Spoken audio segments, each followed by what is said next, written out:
So what does it mean to be on your Grizzly? It means hard work, dedication, and it means progress beyond your Grizzly. Hard work, dedication, and progress. I'm on my Grizzly, y'all. I'm on my Grizzly. I'm on my Grizzly, y'all. I'm on my Grizzly. I'm on my Grizzly, y'all. I'm on my Grizzly. And if you're busy making moves, say it with me. I'm on my Grizzly, y'all. I'm on my Grizzly. I'm on my Grizzly, y'all. I'm on my Grizzly. I'm on my Grizzly, y'all. I'm on my Grizzly. And if you're busy making moves, say it with me. Coming to you from the City of Angels, this is the Grizzly Podcast, hosted by Irvin Scott. Ladies and gentlemen, welcome to another episode of the Grizzly Podcast. My name is Irvin Scott, and today I am joined by a special guest, rapper, producer, actor, my guy from Gardena, California. Ladies and gentlemen, let's give it up for AFRO. Yeah. Peace, y'all. What's going on, bro? How you doing? I'm good, bro. Everything's straight, bro. It's good to hear, man. Happy New Year to you. Yeah, man. Happy New Year. Happy 2022 to you, man. Thank you, man. So, we're in the new year now. You got all kinds of good stuff going on this year, I'm sure, right? Yeah, man. I got a couple things in the works. I'm really excited about. The debut album should be kicking off really early in the year. Some new videos, some new promos, some new content for the supporters, So some good amount of stuff is happening, which is dope. I wanted to say I appreciate you coming on the show, man.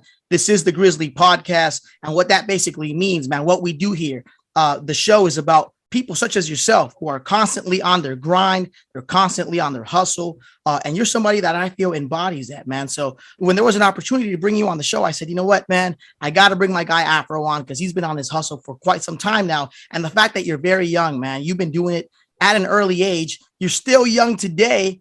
You're grinding. Yeah, man, it was just perfect for us to kind of do the show together, Dope. That's what's up. But, let's take him back, bro, to how this whole thing started. You grew up in Gardena, California. Is that correct? I was born in Gardena and I grew up in Bellflower. And I moved around in OC a little bit here and there. But for the most part, my heart is like Bellflower area, Downey, Cerritos, around there. Let's talk about your hip hop career, man, because this is an interesting thing. So you were introduced to hip hop at the age of 9? Yeah, well, I fell in love with hip hop at the age of 9. My moms and pops, they had like Nas and Biggie and like Tupac CDs laying around when I was like 6 or 7. And I would sneak off and listen to some of it, but I didn't fully understand it at that time. It wasn't until I was 9 years old when I heard Rakim. I heard Rakim at 9 and I was like, yo, whatever he's doing, I want to do that. That looks fly. It looks ill. It sounds amazing. Whatever that is, it sounds amazing. And that inspired me to like kind of starting to write a little bit here and there, and that kicked off for me, that love I found, Fast forward a few years later, you began rapping at the age of 12. Yeah. Well, I would say 12. I would say 12 is when I really started taking it seriously. Well, I was like, because I wanted to do it. And I was like, that's cool. When I hit 12, I was like, yo, I really want to do that. Like, let me actually spend my time and actually like developing this, so that I got bit by the bug at 12. You grew up listening to artists like KRS-One, RZA, Big Daddy Kane, Sean Price, Cool G Rap, Grandmaster Flash, DJ Premier. I mean, all kinds of cats. These are all the dudes that you were listening to growing up, right? Yeah. And I would say for the most part, the guys, like you said, like Sean P. I was mostly influenced by the lyrical guys, like a Sean Price, a Cool G Rap, a Rakim, Kane, KRS.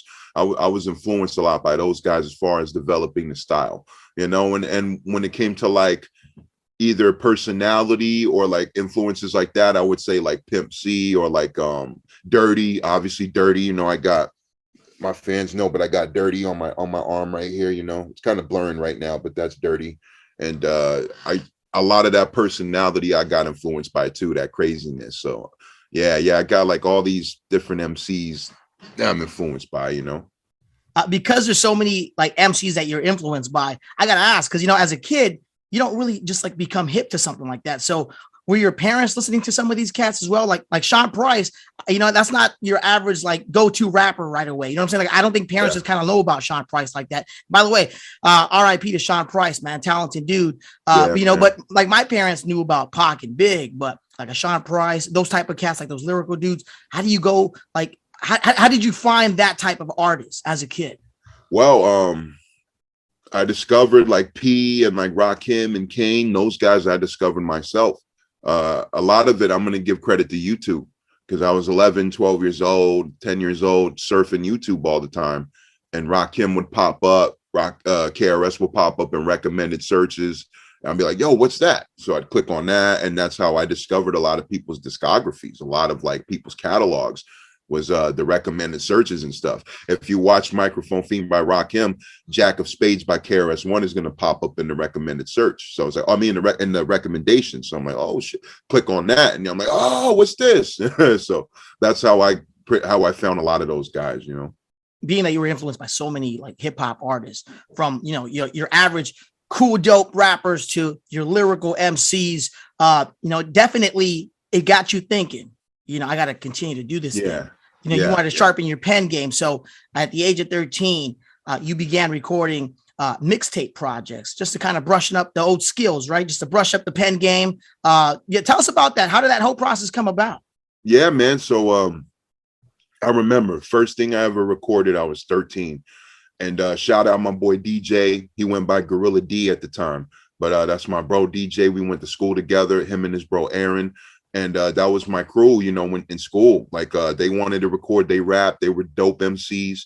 But at 13, DJ recorded me, and he was the very first person that ever recorded me. So I always give love to DJ. I'm like, yo, you helped me actually get in front of a microphone and record. And at 15, I bought my own Pro Tools setup, and I started recording myself. And that's when I started going in with the mixtapes. And what I did for the most part, I had Facebook, so I'd be like, yo, whoever wants to hear the mixtape, you know, hit me up and I'll send it, or like the status and I'll send it to you. And there'd be like 30, 40, 50 people. So I'd be, all right, you know, here, you know, and that's how I'd be hustling it. And sometimes I'd sell them at school. I'd be like, yo, coach, I was playing football. Yo, coach, I got a mixtape, you know, $10. And he's like, yo, he'd give me $15. So I had a good amount of support, you know, like, also doing that shit too, you know, and I had homies that were rappers, so they come over to my crib and we'd record, and I'd be the engineer, you know, so I'm like the MC and the engineer and all that, you know, so yeah, it's pretty cool looking back at all that, you know. A lot of the things you just said reminds me of my youth as well, man, because growing up, I was also a hip hop kid, just like yourself, man. So my pops, man, as a graduation gift to me, he hooked me up with like a mic setup as well. So I had my little interface, you know, I had my mic, my condenser mic. And what's crazy is that, you know, at the time, like you said, MySpace was a big thing, man. So I was trying to push my music on MySpace Music. And I remember I had you know, it was expensive to get Pro Tools. So for me, man, I had to download Cool Edit, you know? I know. Yeah. And I would edit all my songs on Cool Edit myself. Like sometimes, man, it was crazy what a lot of people go through to make music. Like sometimes you got to like be your own engineer, because, you know, you don't have the budget sometimes to hire somebody else to kind of like polish your music, you know? So it's an interesting thing. I always tell people who are recording, I'm like, yo, if you get your own recording setup, you're saving money on studio time, because studio time you got to pay regardless. It's like what, $20, $30 sometimes an hour. So I'm like, if you're spending $200 an hour, I mean $200 at every studio session, you might as well get your own setup for like $500, $600, because like 4 studio sessions is like that. So you might as well get your own shit. And I tell people that all the time, you know, I'm like, yo, if you're really going to do it, get your own stuff and start saving and actually, so you don't have to, you know, you're saving money and you get to learn. And actually I feel like a lot of people should know like how they sound, you know, like how they actually sound when they're getting recorded by themselves, you know, they'll find out their style and all that. Like you said, right? A lot of people go into the studio thinking they're just going to be in there for like 30 minutes, and it's really not that fast, man. Like, you know, you're going to be in there for some time, you know? Yeah. You're going to be in there for a good minute, at least 4 or 5 hours, you know, something like that, depending how hard you're going and how you're developing. Yeah, stuff. Yeah, absolutely. And like you said, you know, sometimes some people might not even like have that familiarity, you know, like they don't even know how they sound. So, you know, once they get to hear themselves, like, you know, wait a minute, I want to, you know, maybe I can go back and try that again. So like you said, it's going to add up. being in the studio, being in the studio for a couple of hours, it's not it. So you might as well get your own studio equipment.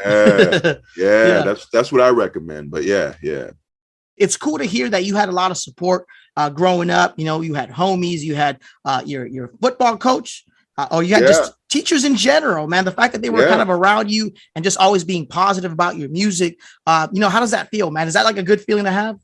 Well, I'm really grateful because it could have been harder. Like it was tough. I had some struggles here and there, like we all do, but it could have been harder if I didn't have the support system. A cool little story was we had just finished practicing the football and we had a game the next day.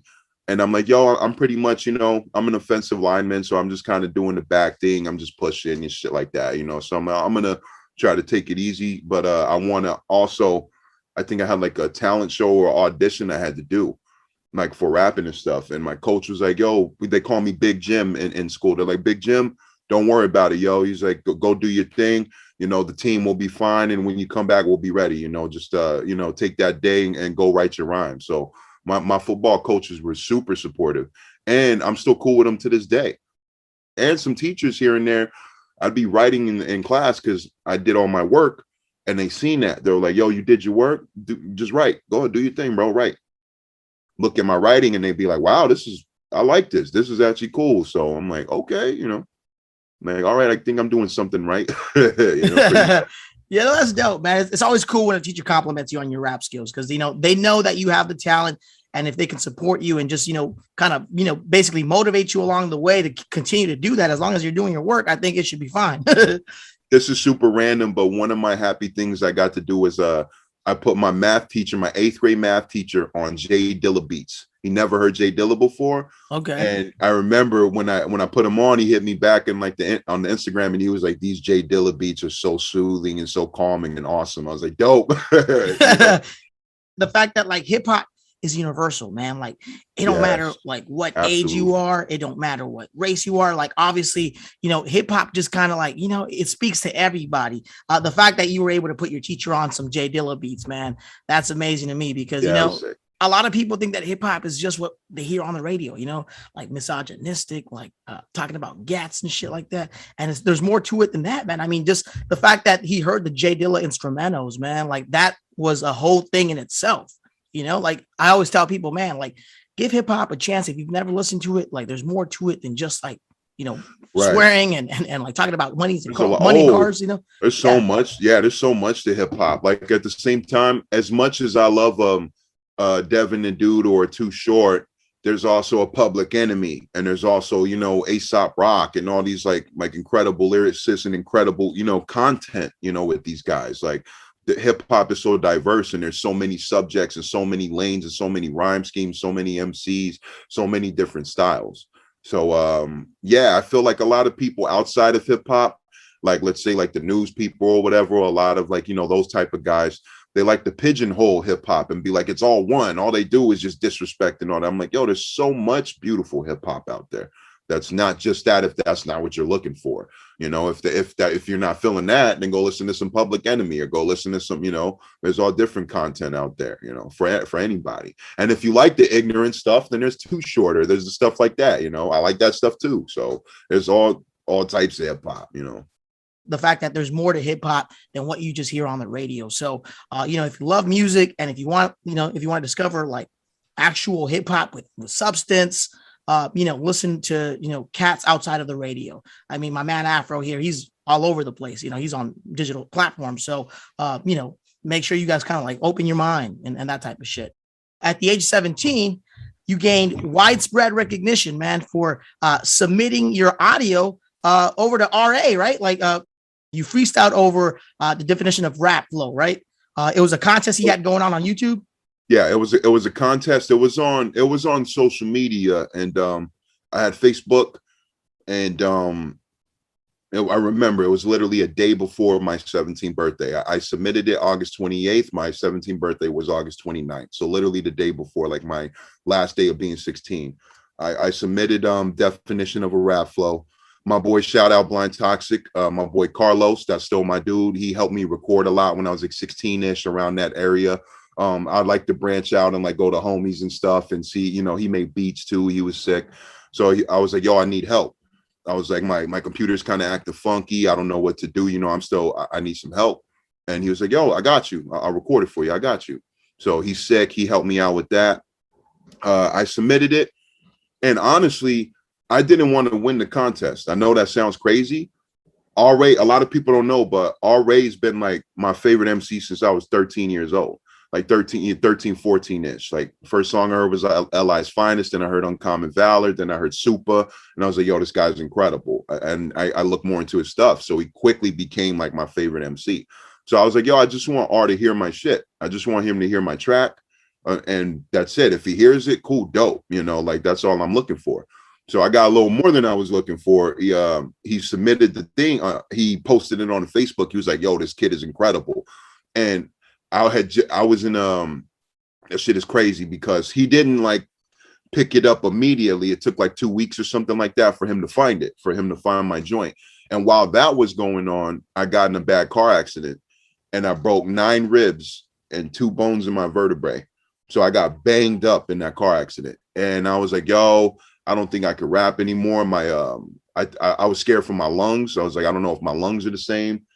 And I'd say I think the 3rd day of the hospital or right after I got out, they tagged me in the Facebook and they're like, yo, R-Ray posted your joint. But my boys were tagging me, yo, you posted your contest and you posted it. And I'm like, word? I'm like, damn, that's crazy. So I was just like, yo, R, I appreciate it. Thanks. You know, thanks, big bro. I appreciate it. Thank you just for giving, for peeping in, listening to it. And he's like, yo, where you at? What part of the world you in? I was like, at the time, I was like, I'm in OC. I'm in Orange County at the time, Fullerton. He's like, yo, let me fly out. Let's talk, man. Let's chop it up. Let's talk. And I was like, oh shit. Okay, word. All right. He's like, yo, you know, let's kick it. We started rapping. I did those freestyle videos for him. And he was like, yo, bring your moms and let's talk. Like, I want to sign you. And I was like, sign me? What does that mean? I didn't know what it meant. I was like, sign? What does that mean? So I'm signed at 17 years old. And my life changed, bro. He took me under his wing. We're going to Europe. We're going to France, Germany, Italy, Switzerland, Amsterdam, like my whole life changed, bro. Because before that, I didn't travel as much. I was mostly the hermit crab inside the room. Or if we traveled, I was a kid with the family, to Mexico or like Kauai. When I was a kid, I could barely remember type stuff, you know?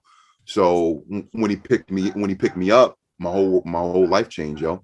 And before the contest was decided, I was signed to R, you know? So it was crazy. Let me ask you this, man. What's going through your mind? Just knowing the fact that life is coming at you fast, man. Like, you know, you went from just rapping with your friends in front of your teachers to now actually getting signed by R.A. the Rugged Man. And now you get to travel the world. You're on tour with this cat. Like, what's going through your mind at that point, bro? Yo, as fast as that sounded, that's exactly how it felt. Literally, like, it felt like all these amazing things were just happening one after another. And I really show love to R.A. for that, because there was a whole week early on, like maybe a little bit after we started like kicking in, chopping it up. He was like, yo, give me a list of your favorite MCs and favorite producers. He was like, I'm just curious. I was like, okay, cool. So I give him a whole list and he's like, yo, I know about 75% of these people. I was like, I'm like, what are you talking? What the fuck does that mean? So, yo, Primo was at the top of my list and producers. Sean P was very high up there. He was like number 2 and he was very high up there. I was like, yo, P is like one of my favorite people in the world. I want to meet that guy. And I really thank R, because he made like probably like 100% of that happen, yo. Like, I got to work with Premier. I got to kick it with Sean P before he passed, you know, like a lot of these things on my bucket list really came to life. And it felt very fast, yo. It was like, you know, dominoes like just like fall over and stuff, but in a good way. It was like this great thing and this great thing is just like, you know, that's how it felt for me, yo. I was like, damn, meeting all my favorite MCs, Pharoah Monch, and all my favorite producers and working with a lot of them, you know, it's crazy. So, and I was 18, 19 at the time doing all this, 17, 18, 19. That's so crazy to hear, man. I mean, can you imagine had you not won that contest, maybe this couldn't have happened, because I know you mentioned the fact that you probably didn't feel like you wanted to win that contest on YouTube, but that whole thing completely changed your life, man. The video went viral, and R.A. the Rugged Man even said, like, he was quoted as saying, like, this kid won the contest before it even ended. So he had seen the video already. He had an idea that that this is the guy I kind of want to go with, and the fact that he was able to kind of take you under his wing and you guys did what you did. I mean, that's amazing, bro. Like, that's a cool hip hop story to hear. You know what I'm saying? Yeah, man. And it felt very surreal and very, I would say, just there were times and moments where a lot of great things were happening. And it felt like a movie scene where, like, I remember the night I met Premier for the first time, I had like this weird, like, cool breakdown, like the rain, it was pouring rain. And we're eating at this nice restaurant, like, after we meet Premier. So it was like kind of like the getting myself together after all that happened. And I just go out. Something tells me just go outside and just look up at the rain and shit as it's pouring down. And it just felt like a movie scene. I was like, yo, this is my life now. I'm like, yo, this is where I'm at right now. It was that moment where, like, the kid that was like hungry and I was working and just working on his craft finally got to the place where I'm amongst the peers, like, kind of thing. So I'm like, yo, like, it's very surreal. Sometimes I still have to pinch myself, so. I want to talk about R.A. the Rugged Man. I know you said you went on tour with him. The fact that he chose you, as part of this contest. What's it like working with him, man? Oh, I love R.A. That's my family, first of all, like, I love the guy with my heart. And R.A.'s a character, and R.A. will tell you he's a character, so you get to see, it feels like a movie with him every time I'm with him, like at the shows or I'm on the tours and stuff, And he would tell you that, he was a little crazy back in the day. Well, not even a little. He was insane back in the day. And he would tell you that himself. But now, honestly, he's one of, like, the coolest, most, like, nicest, understanding dudes. Like, once you, like, kick it with him and understand him, he can understand who you are and shit like that. He's a sweet dude, man. And he didn't have to pick me up under his wing and take me everywhere. That was the one thing I always tell people. I'm like, yo, he could have just been like, cool, dope, peace, see you later, like, and I wouldn't have been mad at that. I've just been like, okay, cool, he said it's dope. But he actually picked me up under his wing, yo. So I give him that credit. He didn't have to do all that. You gained the respect of your peers in hip hop. One person that you captured the attention of was a notable figure in hip hop music, and that's my man Questlove.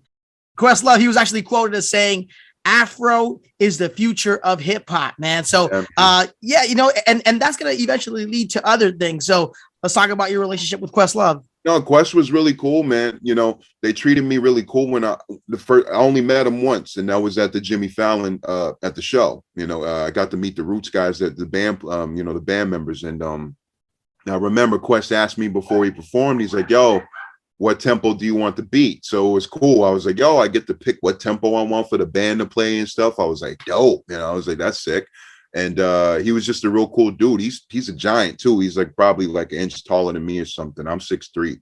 So he's probably like 6'5", 6 something like that. He's huge. So and he's a real cool dude, yo. Like Quest is a cool dude, man. And it was pretty surreal getting to meet him, You appeared on the Tonight Show starring Jimmy Fallon, and when you came on the show, man, you did do a freestyle rap, and it was a freestyle rap about a variety of random objects. So tell us about how this whole thing went down. Do you get to pick the objects that are actually chosen on the show? Like, what was that like? This was sick. So they reached out to us, and I didn't find this out until a little later.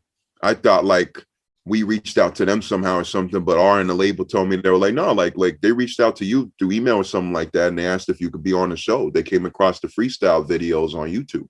I was like, oh, word, okay, cool. And it was pretty easy going and simple, bro. Like I didn't have to deal with anything as an artist, so I'm not sure what the label or anything had to deal with, but for me, it was really painless. Like, it was in New York.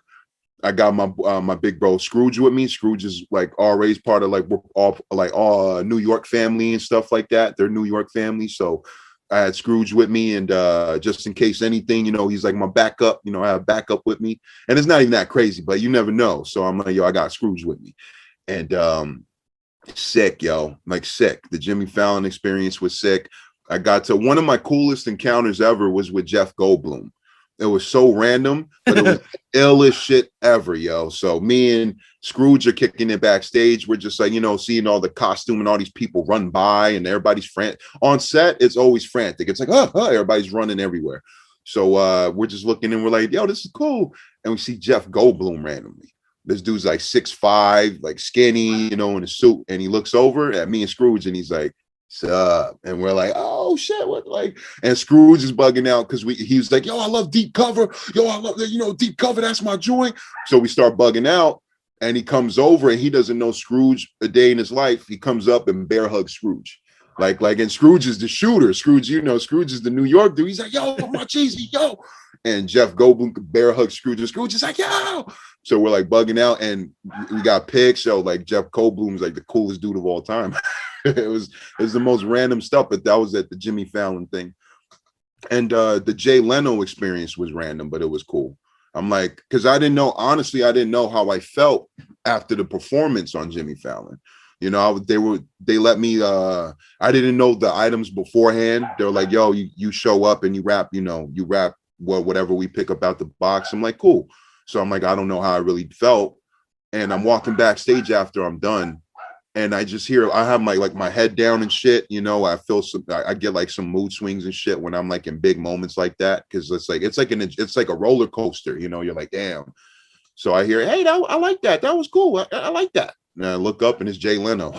I was like, "Oh shit, Jay Leno."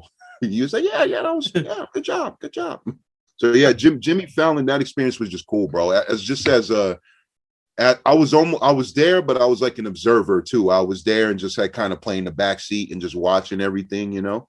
That's how I've always been. So that was really cool. You know, you mentioned the fact that you did your appearance on the show, and then you felt kind of like, you know, you said you had some mood swings regarding the experience. But yeah, I think, I think that's what we call nerves. And I think it's not a bad thing. Yeah. It's like good nerves, because here's the thing, when you don't get nervous anymore, that's when you should worry, I think, because the fact that you had some nerves, you obviously want the thing to go well. So, it's normal. It's perfectly normal for you to feel that way. I thought you did perfectly fine. And the fact that you were able to just kind of like, freestyle rap about random objects, that's so dope, because a lot of people really can't freestyle like that on the spot, man. So that's so cool, man. And you're always just prepared for an impromptu performance anyway. So as an MC, that's what we do. So shout out to you for doing that. And tell me a little bit more about Jimmy Fallon himself. But what was it like meeting him, and what was the experience like just with him in general, being around him? It was really brief. The only time I really got to talk with Jimmy was on that stage. It was like right before we started shooting. They had like that 10-minute little hang time where they're like getting stuff set up. And he was like, "Yeah, here, test the mic." I test the mic, and I'm like, or something like that. And he's like, "Wow, okay, whoa, okay." So I was like, "Cool, I got Jimmy a little, that was cool." But you could tell he's a hip hop head. You could tell that he rocks with hip hop. There was just something about him. I was like, "Yo, what am I even doing here?" I was like, if I'm here, I'm just some kid that likes rhyming and stuff. Like I'm just an MC. Like, so for me to be up here, I was like, "Yo," like, and not even me, just other people. He was like lip syncing Onyx lyrics not that long ago, and like, I could tell. I was like, "Yeah, he's a hip hop head." So that I got a cool vibe off of him. And the crew was really helpful. They were helping me with stuff like, "Hey, you need anything?" Stuff like that. So, but Jimmy, for the most part, was a cool vibe. He was pretty chill. Speaking on hip hop heads, man, another hip hop head that personally requested you to perform on her talk show was none other than the queen herself, Queen Latifah, man. And this was obviously some years back before the Jimmy Fallon thing, but yeah. Queen Latifah, she invited you, man. She personally requested you to perform on her talk show, and you came on her show, man. You did your thing again. You freestyle rap, and I think you also broke her earring. Is that what you did? On accident, yeah. And that was funny as shit too. Like I hug her, a bear hugger. She's like, "You broke my earring, man." Like, I was like, "Oh shit, I'm already fucking up." No, but honestly, that was Queen Latifah was my first like live television performance. And I'm really happy she gave me that shot too. And since this is like years now, I can say this, but Good Morning America and Queen Latifah were battling for a performance for me. I guess I don't know if they were beefing or something, but they were like, Good Morning America at the time was like, hey, you know, Fro, we're interested in you doing the freestyle rap. It was like, cool. And the label was like handling that. And then Queen Latifah was like, hey, we did the same thing. So I guess they had like a little war or something between me for no reason. I don't know why. I guess they were beefing beforehand. And we picked Queen Latifah thinking we were going to also do Good Morning America, but they said, you know, you did Queen Latifah. It was crazy, yo. So I can say that now that it's like 8 years later or something like that, almost 10 years later. But yeah, that was kind of cool too. I was like, dang, I'm in the middle of like a talk show war right now for my spot or something, you know. It was great. That's really crazy. Wow. Really interesting to hear that. Yeah. And Queen Latifah she was super sweet. Like I'd never seen this before on a set. So that was like the first set I ever really been on. When she walks into the room, this sounds hilarious, but when she walks into the room, the whole room lit up. It was crazy. I was like, I literally saw it. I was like, what? This shit is crazy. I was like, wow, she literally lit up the whole room just walking in here. It was like, it was crazy. And she was super, super awesome, treated all us really well. And that was an awesome time, you know, and it was the first TV show performance on live, you know. Now let me ask you this, because you're talking about the bidding war there between the Queen Latifah show and Good Morning America. If you were to do this basically all over again, would you have chosen Good Morning America, or would you have chosen the Queen Latifah show anyway? I would have chosen Queen. And okay. Good Morning America is obviously a bigger like look or something like that, you know, like between those two. But I would have done it again. I would have done it again because it was an awesome experience. She was awesome. She treated us very well. And I didn't do Good Morning America, so I can't tell you, but I felt like I wouldn't have got that same hip hop vibe love that I got from Queen Latifah on the set. You know, when I went on there, you could tell that was Queen Latifah. That's why I made sure to say all hail the Queen and just hip hop shit, you know, like I made sure to do all that. And she was talking about Chill Rob G. She was like, yeah, my boy Chill Rob G back in the day, you know, that's what he was known for, that freestyle rhyme stuff. And I'm like, yo, like she's still Queen Latifah, you know, like, so that vibe was awesome. So I would have done that again. You chose the perfect show to do it on because she understands it more than anybody else on Good Morning America would have. So very cool to hear that, man. And like I said, man, you've accomplished so much at such a young age. And that was one of your first shows that you actually got to perform on. So at this point now, looking back, everything you've done, man, what does that feel like? Do you feel like you've accomplished a lot already? And I know there's more that you want to accomplish, but if this was it right now, man, if this was it, would you look back on your career and say, like, I think I've done like enough to kind of like, you know, that taste of hip hop, basically just the fact that you got to like go on tour with R.A. the Rugged Man. You got to go on Jimmy Fallon and freestyle rap there, as well as the Queen Latifah show. If today was the last day, man, where, you know, you kind of had to like just hang your boots up in hip hop, would you be happy with how your career went? I'd say I would be like 99% happy. And I think the 1% is like, damn, I didn't put the album out, you know, but it's finished and it's in progress. So that's a great question. And I would look back and I'd be like, I'm grateful that I got all this love and respect and that I worked for it. And that, you know, I took my time. I actually worked for all this. And I'm happy, you know, I'm happy with where I ended up. You know, I got the respect, I got the love, you know, from my peer, from the people I love, you know, I'm working with them. And I feel like my story is like a big ass movie. It's like a movie or a big ass book with chapters in it. And there is still more to go. There's a lot more to go because I'm still 24. I'm still young, but there's so much in the first half. Like I could make a movie on age 1 to age 24, and that'd be a crazy ass movie. So this is how I talked to my homie about this. I was like, yo, maybe when I'm like 50 or 40 years old, I'm going to start making these movies like 1 through 24.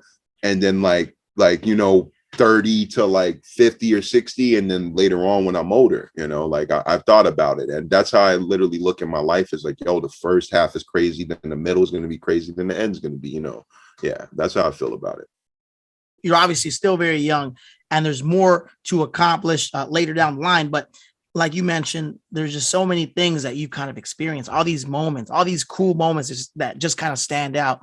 Like you said, you could definitely write a book or a movie on this whole thing because, you know, yeah, man, a lot of people don't really get to experience stuff like what you did, you know? Yeah. And I'm very grateful because whenever I would tour or go to like different cities, where the local MCs are, they'd be like, yo, man, like, I never been out of this city. Like, for you to be like going just this tour, going to like here. He's like, yo, I've had people coming to me like, I never been out this city, yo.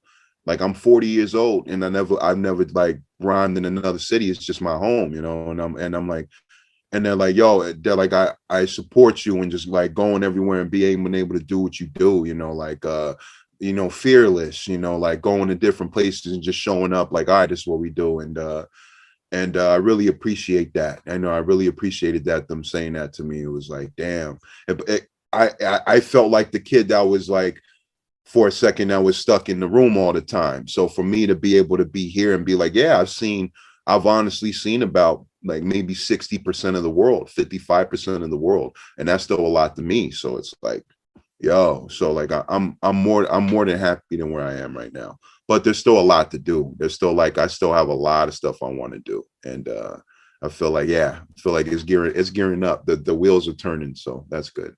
Yeah, man. Keep at it, man. Keep at it. And, you know, obviously, you know, we talked about you being on the road for some time now, you know, been doing it with so many hip hop artists. Some of the cats that you've actually been in the studio with are people such as Eric Sermon, the Green Eyed Bandit, man, Pete Rock, Prince Paul, Marco Polo, and Mr. Green. I mean, one cat in particular that I want to talk about, we mentioned him earlier, DJ Premier, man. I know you got a chance to work with him. I'm going to jump right into it right now because you got to work with him on VH1's The Breaks. You guys did a song together. He produced it. What was it like working with him on that joint? That joint we recorded for The Breaks was a song we had already recorded.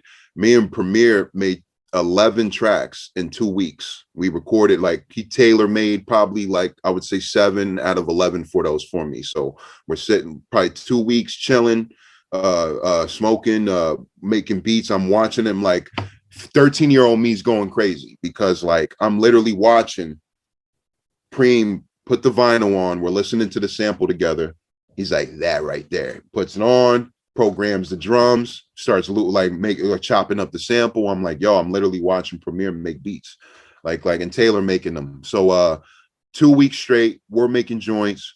That joint for The Breaks, the Breaks was interested in that one. They were like, yo, we'd like to put that one on The Breaks, and we were like, sure, for sure, dope. So that's how that joint that we made on The Breaks ended up on The Breaks. They just picked out like that one out of, I think, the few they might have sent it, or I think maybe Preem and his team sent them a few of them to pick through or something. But they were interested in that one. So now let me ask you this: did most of that music actually come out? Because I know some of it was kind of leaked by DJ Premier on his show. So far, the only thing that's ever been released is that Break song. So everything else is unreleased, and it's you know, Primo is like one of the busiest men in the world, and rightfully so. You know, he got his hand, he's working. So I'm like, yo, Preem, you know, pretty much whenever you're ready or whenever the time is right, you know, let's do it. You know, let's release it, or I would like to, if it was up to me, I'd like to record maybe an extra 2 or 3 songs, you know, like for that project, and then just pick like the best, something like that. But Preem is the driver behind that one, you know. So like Preem is the whenever everything, you know, makes sense and then we're both good. Yeah, shit, I'm super down, you know. So there is a possibility that we could see that project out in the future then? I'm sure. You know, he's working on his joints, and then I was working on my debut at the time. So it was like, there's like a whole bunch, you know, everybody's working on something, you know. So that was it, you know, and I'm sure it's going to see light. It's going to see the light of day. So you did release your first original project, Afro Polo. It was a collaborative project with hip hop producer, of course, Marco Polo. That was Shout released. out Marco. Shout out to Marco. Yeah.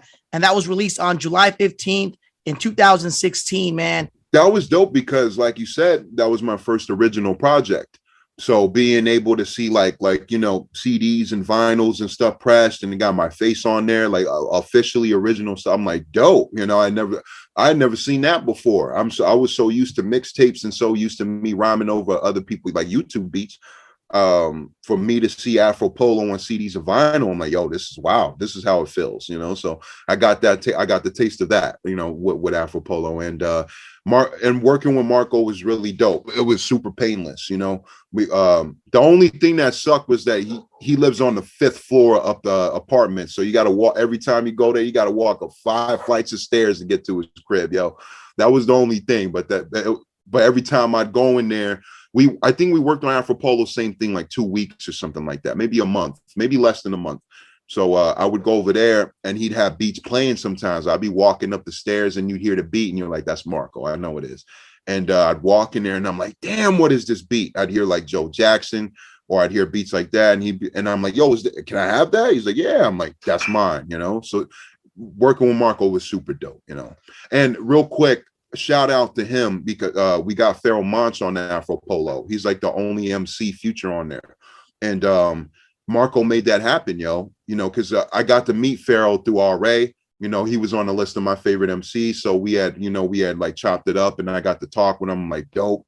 And Marco hooked that up. I was like, I had my song Swarm. I had the first verse done and the second verse was open. So I was like, anybody. I'm like, yo, like anybody that's like a legend that I love, anybody can take that, you know?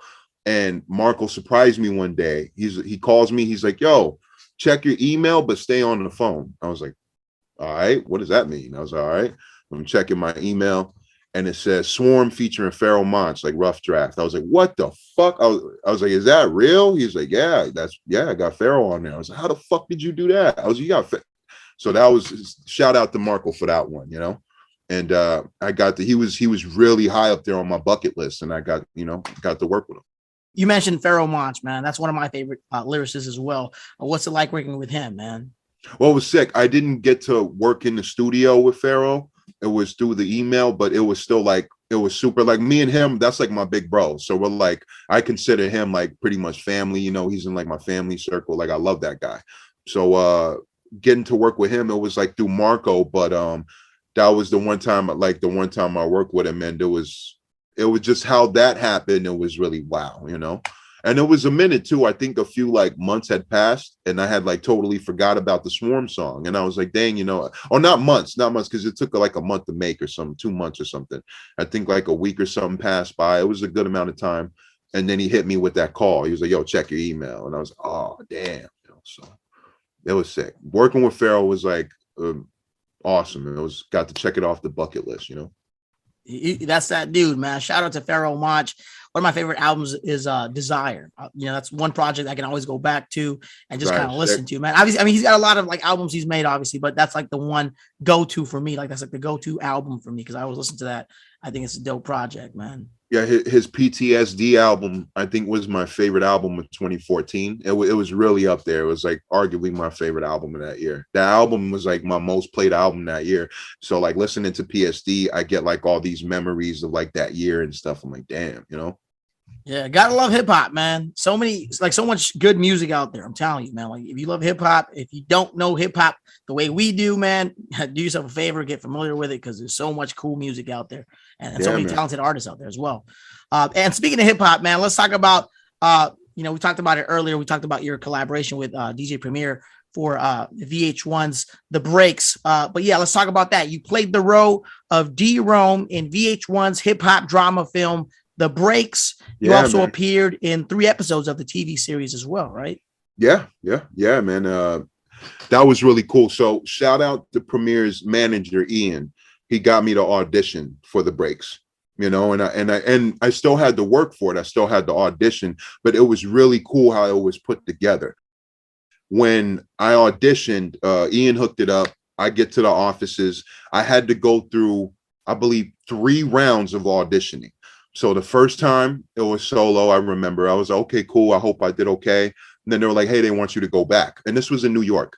So I want you to go back. The second round was a bunch of actors. And I knew a few of them. I was like, oh, shit, I seen that dude. Oh, that dude's in Hoes. Oh, that dude. Oh, shit, that's Mark John Jeffries from Get Rich or Die Trying. Oh, shit, that guy. So I know some of these guys. And everybody was they were doing rounds. They had us all grouped, and I guess they were doing chemistry tests and they were doing stuff like that. And I'm like, cool. And I originally read for the guy, the guy with the scar over his face. I read for Antoine Harris's part, and when I saw that guy, I was like, yo, whoever he's playing, he's about to win that role. Like, because he was in it, he was like all in, like he was just getting into that character. He had the headphones on, he was like that. I was like, yo, I'm not fucking with him. That dude, yo, he's sick. He's sick, and he ended up winning that role. So I was like, oh, okay, dope, that's perfect. That was meant for him, you know. And they were like, yo, you didn't get the role, but they're interested in you playing D. Rome. And I was like, oh, sick, you know, I'll play a speaking role, any speaking role. I don't get, you know, I'm down, I'm down. And I get D. Rome, and I'm reading for the script. That was the third round, and that's how I won the D. Rome role. So I had to go through like 3 rounds of that stuff, you know. And I'm happy, you know, I'm happy. It actually went together very well. It was like I got to see how like the process was, and I got to see how chemistry tests were. It was pretty cool. So prior to this experience, have you always been into acting? Was that something that you always wanted to do, or just kind of like try out? So check this out. I've always been like the biggest movie nerd since I was like, my moms could tell you, like 5, 6, 7 years old. I've always loved movies. And when I was like 14, maybe 13, my moms would like help me, take me to like audition classes or something like that, or little places that are doing auditioning. I was on like Backstage and Actors Access like at 13, 14, trying to make it like, you see what I can get. And I didn't land anything or any commercials or anything big or anything like that. So I gave up for a minute, and I focused mainly on the music. There was a time I was like, yo, I want to get into the auditioning. And I spent like maybe a few months doing that. And I landed this one like college like student project movie, but it's terrible. Like, it's on YouTube too. I'll probably send you a link, but like, I don't even want to say it because it's terrible, but it's a funny watch. It is a funny watch. And that was the only thing I ever landed. So for me to audition for some like a VH1 or something like that, I was like, whoa, this is a whole different ballpark. You know, this is like, wow. Like it was, you could tell the vibes were different. And auditioning sucks because you get nervous. You get all these people around you. You're like, yo, I don't know if I'm going to get it now. These people look like they're actually great actors. I'm just, you know, I'm still sharpening my sword. You know, I'm not where I want to be yet. But I guess certain roles are made. I believe certain roles are made for certain people. Like there's a reason why people land that fucking role. And obviously there's bad actors and bad roles and there's miscasts. But for the most part, like when I've been auditioning, I'm like, damn, that guy rightfully got that shit. You know, like he deserved that one. You know, like I've seen the people. You know, it's a dope experience, man. You know. And for a movie nerd to be doing all that and to be behind the scene, it was like the same thing happened with the movies, with the rapping thing. Like I got to look at these guys and be influenced and then work with these guys. And then on the breaks, I got to work with like Wood Harris and all these like dope actors that I like loved growing up in movies. So I was like, yo, and learning stuff from Wood Harris. He's like teaching me little acting tips here and there. He's like, yo, try that out. I'm like, oh, show. And like just little things like that. So it was like surreal. That got to happen to me on both sides of what I really loved as a kid. You know, I read online that some of your favorite actors are people like Robin Williams, Denzel Washington. Denzel, that's my GOAT. Yeah, that's it, right? One guy that I found out, man, that you're actually really into, you know, and this caught me by surprise because I don't think a lot of people remember this cat anymore. But I know you're a huge fan of the late Jim Varney, man. His character work as Ernest. So if you guys know Ernest, man, that was Jim Varney. He was the voice of Slinky the dog in Toy Story 1. That's my guy, yo. Yeah, that's somebody that a lot of people don't really talk about these days anymore, man. I know it's been like years since he passed, but that's one dude I feel like doesn't get credit anymore. You know what I'm saying? He's a very talented cat. Yeah, man. Like Ernest now has like a cult following, has like a pretty decent like fan following. It's not like a huge following, but I'm in like message boards and stuff like that when it comes to Ernest. So I was 5 or 6 when I saw Ernest Scared Stupid, and it was one of my favorite movies of all time. Like it like hooked me in. I was like, this is awesome. And I just quickly like loved the Ernest character. I started watching everything. Ernest Goes to Jail. The dude made like 12 of them. Ernest Goes to Africa. Ernest Goes to the Army. Made like 12 of them. I saw all of them because I was a psycho. You know, I was like, I love this guy. And Yeah, man, it was like 5 or 6, and that was it. I got the Ernest bug.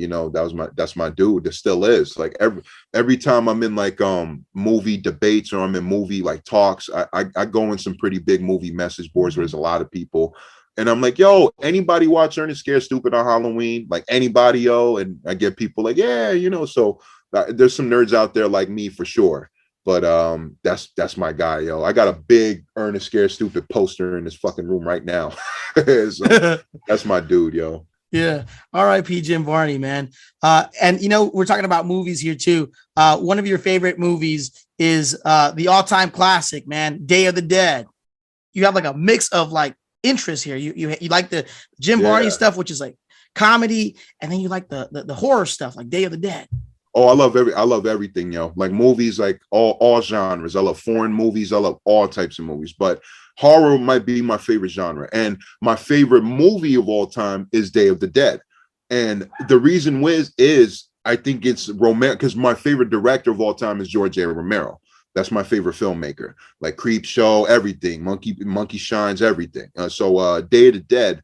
I think the writing, the characters, I think that's him at his like best. Then some people would say Dawn of the Dead or Night, and I love those too. His first 3 movies are in my top 10 movies of all time. So I love those two, like they're my heart. But I think Day stuck out. Like RA was telling me, he was like, yo, everybody hated that movie when it came out. I remember it didn't get the love like it gets now. And I'm like, damn, that's crazy. Like they were thinking Day was like Romero's worst when it came out, when that kind of holds up the best almost out of all of them. And they all hold up well. But like Day to me was like grim and so ill, and like the writing sick. You got all these colorful characters and you pile all these psychopaths in one room, and then it like pops off near the middle to the end, So it's my favorite movie of all time.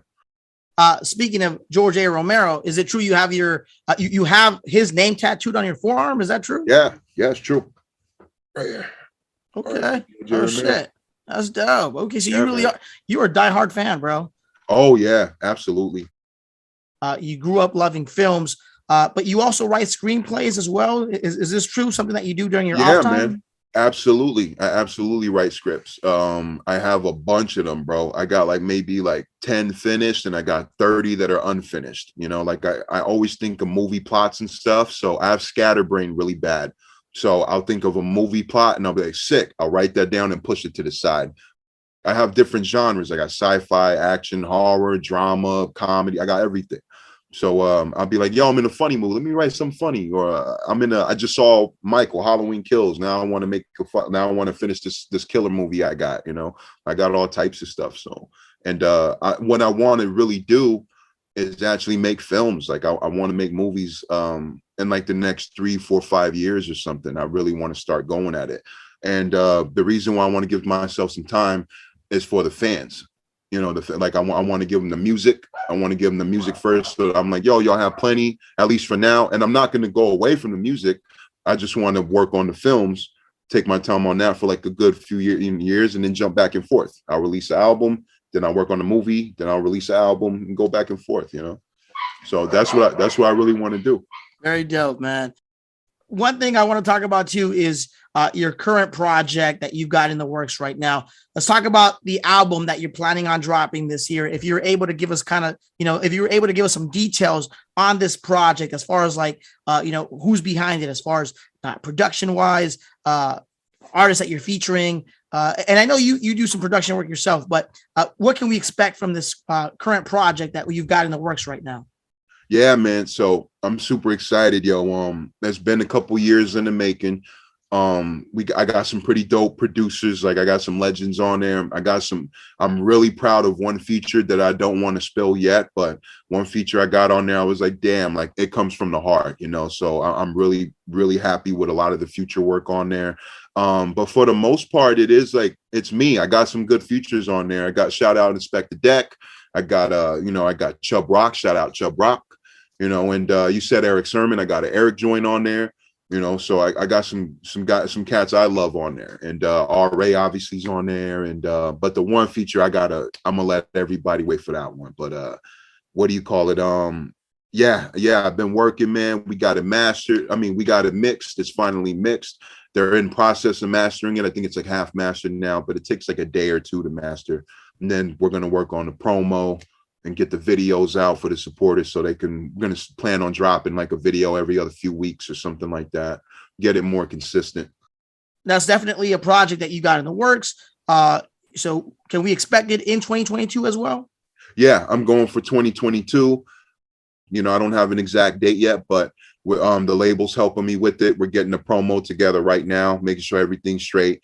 I know they're working on sample clearances right now too. So we're in that section of the album, and it's getting me excited, So I'm like, cool. I'm getting excited again, So. And for anybody that's actually interested in hearing more news or just more details about the project itself, go ahead and give us your social media, man, or just Sure. Anywhere they can reach you. Sure. My Instagram is All Flows Official. All Flows Official. If you're looking for me on the YouTube or the SoundCloud or anything, Afro with the dashes is preferred, with the A-F-. The dashes are preferred. I should pop right up. And if that doesn't work for you, Google Afro rapper. I pop up under Afro rapper. It's funny. Like I've tried that a couple of times. I'm like, okay, that's kind of cool. So that works, Afro rapper. But my Instagram is All Flows Official. My YouTube is the Afro with the dashes in it. That's the official channel. And that's what I'm going to be posting all the videos and stuff on, mostly from now on, So so I got that. I got the Twitter is Real Fro Thizzle. And that's 2 Z's, Thizzle, THIZZLE. And SoundCloud, Spotify, all those joints, got Bandcamp too. Same thing. Afro with the dashes, same thing. Make sure you guys check out his music on social media. Follow him on Twitter, on Instagram. Check out the YouTube page. Check out the Bandcamp. He's all over the place. He's on every digital streaming platform. He's got the new project in the works, man, that should be dropping later this year. You want to stay tuned because he's got so much shit going on. And, Afro, I got to ask you, man, because I think a lot of people probably are curious about the name, man. Who gave you that name? Was that something you came up with yourself? Or was it a friend of yours that came up with the name? Well, I was 13. I was like 12 or 13-ish when I wanted Afro, and I was like, I wanted to have acronym. And I did have it. At the time, I had an Afro. When I got the car accident with R.A. around that time, like before I met R.A., that's when they shaved off all my head because I had to get staples in my head. So they shaved off all the head. That's when I was like kind of having to grow it back. But I wanted the name Afro when I was 13 years old. And I was like, I was looking in the mirror. I was like, I want it to be an acronym. And I'm trying to figure it out. I'm like, nah, that one doesn't work. I was like, Africans fighting racism and oppression. I was like, okay, that's too heavy. Okay. I was like, let me keep looking. I was like, that's dope, but that's not for me right now. I was like, let me keep looking. And after like maybe 30 or 20 of them, I looked in the mirror and I was like, all flows reach out. And I was like, I like that. I don't know why, but I like that. And then as I started performing and started doing shows, that name stuck with me more. So I was like, that's it. Like, that's for sure it. Because there was still a time where I was like, I don't know if I want to stick with All Flows Reach Out, but that's good for now. And then when everything started like popping off and I was able to like kind of move around and do the shows and stuff, that fits, Yeah. So that's how I came up with that.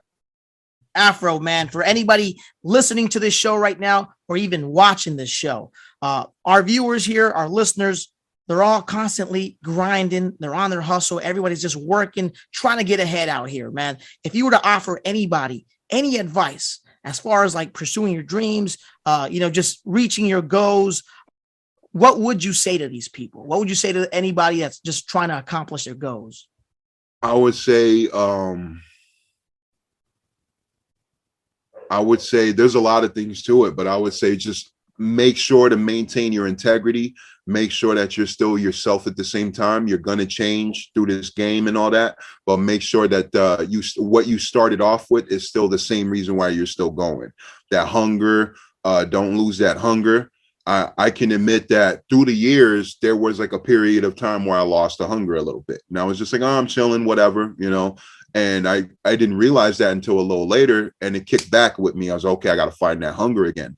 So I started thinking back to 15, 14-year-old Fro that was doing this for the love, you know. And sometimes when you make it to a certain level or anything, things could get a little bleak because people aren't who they appear to be, or people are just there for the ride, or people are there for the moment, and you'll see them fade away. It happens, and it's life. It happens in pretty much any bracket of like a job or anything that's like requires like attention, or you're in the spotlight kind of thing, you know.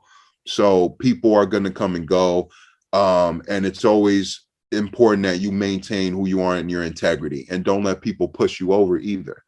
You know, there's a lot to it, but you know, at the end of the day, you got to be yourself too. You're going to change through this game, but you got to make sure that your heart doesn't grow completely cold type of shit, you know. And it can easily change you for the worse when you have an option to stay yourself and still be able to move around and do the things you can.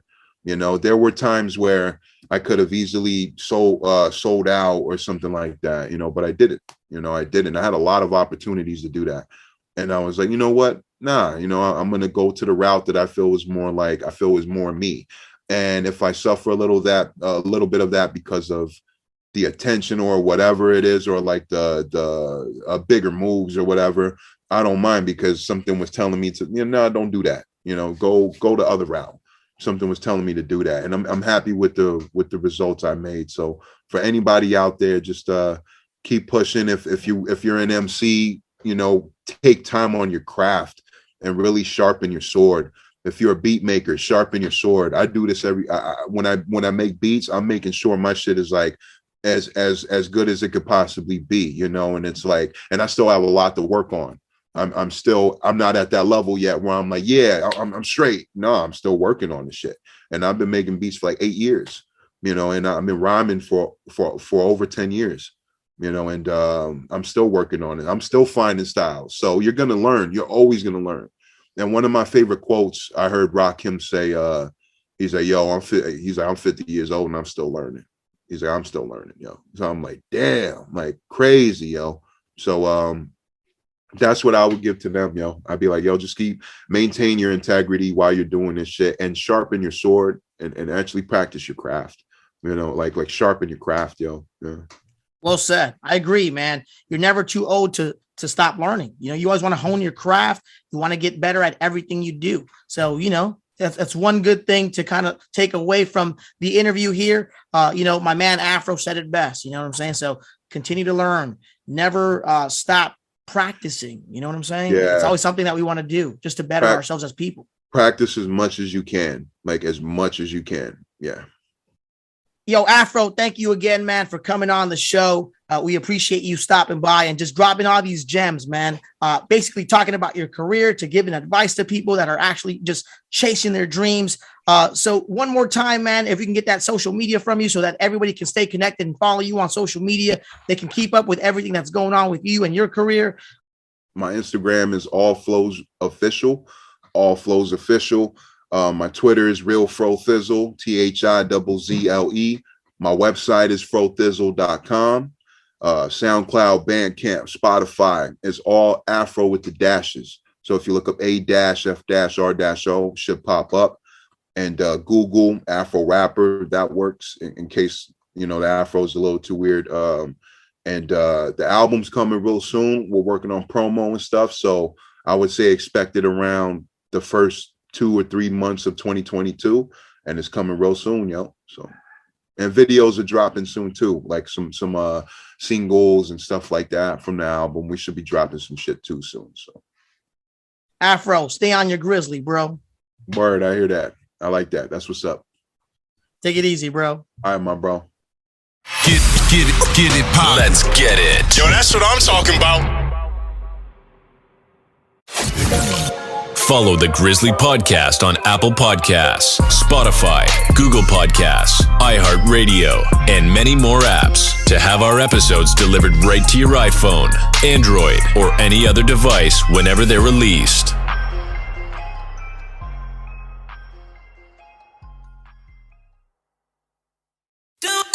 Don't miss a thing.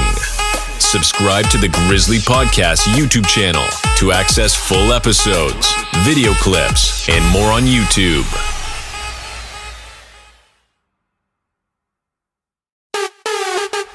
Los Angeles, home of the Lakers, home of the Dodgers, home of the Grizzly Podcast, and home of the 2022 Super Bowl champions.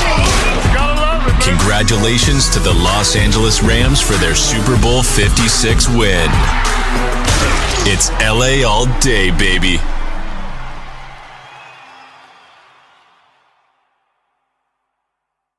Hi, and welcome to Trademark Expediters. Whether you need a trademark or copyright, we can help make the process easy and affordable. Protect your company name, logo, or slogan with the trademark. Protect your songs, books, photographs, and other creative works with a copyright. Complete our easy online questionnaire in 15 minutes or less. Clear pricing, no hidden fees. 100% satisfaction guaranteed. Get started today. Learn more at trademarkexpediters.com or call one of our friendly specialists at 1-800-510-1082. Affordable, easy, expedited service. Trademark Expediters.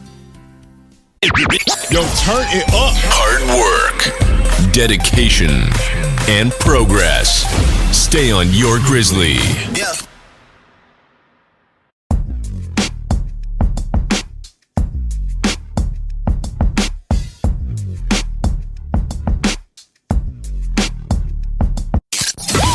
Thanks for checking out another Grizzly Podcast episode. We'll see you next time.